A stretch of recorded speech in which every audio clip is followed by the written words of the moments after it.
Maroc-Tanzanie, un match qui sera suivi de près par notre envoyé spécial à Rabat, que nous allons tout de suite retrouver dans la capitale. Ababacar Tounkara, bonjour. Bonjour Pape Cher. Alors, vous n'êtes pas loin du stade Prince Moulay Abdellah que nous voyons juste derrière vous. Alors, on est à quelques heures nous séparent du coup d'envoi de ce match. Et les Lions de l'Atlas en sont conscients, ils doivent impérativement s'imposer cet après-midi face à la Tanzanie.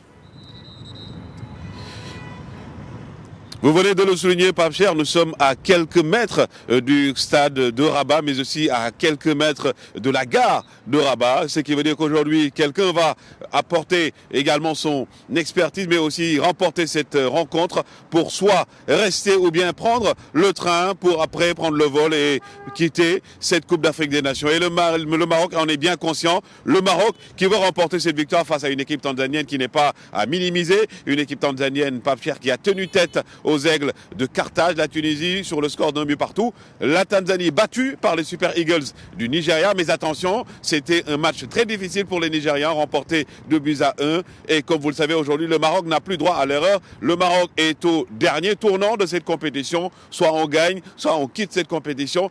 Regragui et les joueurs l'ont dit, même si tout le monde nous donne favori, on doit faire preuve d'humilité, de concentration pour remporter bien évidemment cette rencontre d'abord avant d'espérer passer en quart, puis en demi et peut-être même jouer cette rencontre attendue le soir du 18 janvier 2026.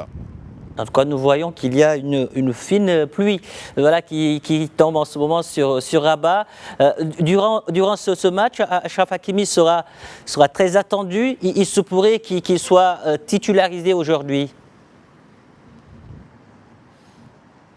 Ce sera peut-être une plus d'ovation pour le capitaine marocain, Achraf Hakimi, qui avait donné rendez-vous à partir du 5, il l'a dit, à partir du 5, je serai officiellement disponible et à 100% ou même à 80% de mes capacités. Aujourd'hui, nous sommes le 4, le Maroc joue aujourd'hui, il y a de fortes chances qu'Achraf Hakimi puisse être titulaire. Walid Regragui l'avait dit, on préparait Achraf Hakimi pendant les phases de groupe en lui donnant un peu de temps de jeu. La dernière rencontre en a été la preuve. Aujourd'hui, le capitaine devrait être dans le 11 de départ pour servir également de leader, de guide à cette sélection marocaine au Lion de l'Atlas, mais aussi apporter son aspect, son inspiration, mais aussi son expérience en tant que ballon d'or africain, attendu également sur les phases offensives, sur les transitions marocaines, mais aussi sur l'aspect défensif qui sera également très important lors de cette rencontre. Achraf Hakimi qui devrait probablement porter le brassard si bien évidemment Romain Saïs ne sera pas sur le terrain.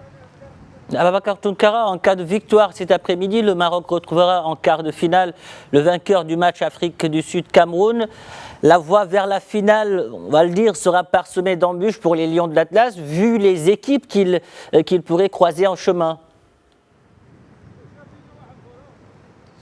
Nous aurons probablement, Pape Cher, un duel fratricide entre deux frères Lions, soit les Lions de l'Atlas contre les Lions indomptables du Cameroun, habitués à jouer cette compétition plusieurs fois champions d'Afrique, ou également la revanche de la dernière CAN entre les Lions de l'Atlas et les Bafana Bafana d'Afrique du Sud. Une rencontre également qui sera disputée entre le Cameroun et l'Afrique du Sud pour une place en quart de finale. Le Maroc aura fort à faire si elle se qualifie en tant qu'équipe aujourd'hui lors de ces rencontres face à la Tanzanie. Derrière, il y aura forcément un grand choc et également une rencontre tant attendue, soit une revanche, soit également un duel de Lions entre Lions de l'Atlas et Lions indomptables, ou bien les Bafana Bafana pour la revanche qui sera très attendue surtout par Achraf Hakimi qui garde de mauvais souvenirs plutôt de cette rencontre bien évidemment lors de la dernière CAN en Côte d'Ivoire.